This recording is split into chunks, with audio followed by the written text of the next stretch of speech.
بسم الله الرحمن الرحيم.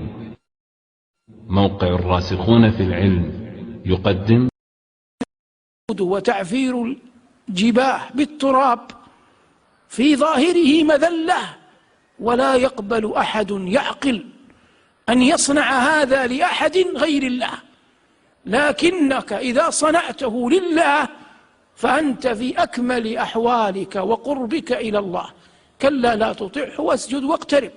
وفي الزمر: أمن هو قانت آناء الليل ساجدا وقائما يحذر الآخرة ويرجو رحمة ربه قل هل يستوي الذين يعلمون والذين لا يعلمون؟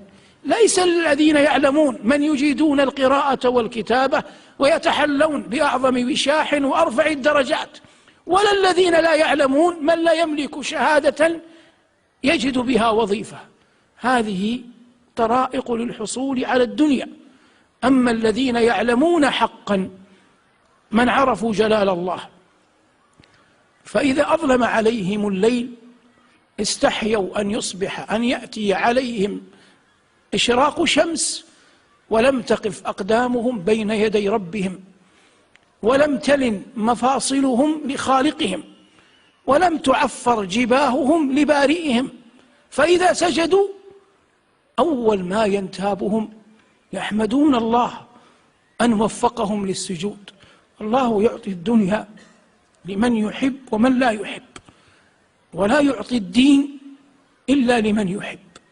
ومحال، وأقسم على هذا مرارا، محال أن يهب الله أحدا يقذف في قلبه أن يترك فراشا وثيرا يحبه، وخلا يحادثه، أو تلفازا يشاهده، أو مالا يراجعه، فيترك هذا وراء ظهره ثم يقوم إلى مقام وضوئه ويبحث عن سجادة مطوية له أو غيرها، ثم يستقبل القبلة ويجعل الخل والتلفاز والمال وكل ما يلهي وراء ظهره، ويجعل القبلة بين يديه، ثم يقف بين يدي الله يرجو رحمته ويخشى عذابه.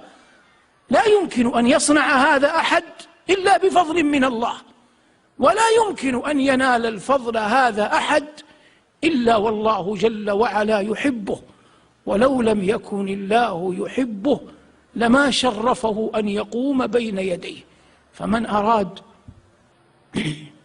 أن يعرف مقامه عند الله فلينظر أين أقامه الله.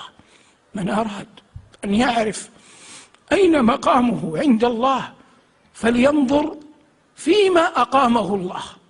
فإن أقامك الله بين يديه في ظلمات الليل تعبده وترجوه وتستغفره وتتوب إليه وتسجد له، فإن هذا لعله من رحمة الله جل وعلا بك، بقرينة أنه لا أسوة أعظم من رسولنا صلى الله عليه وسلم.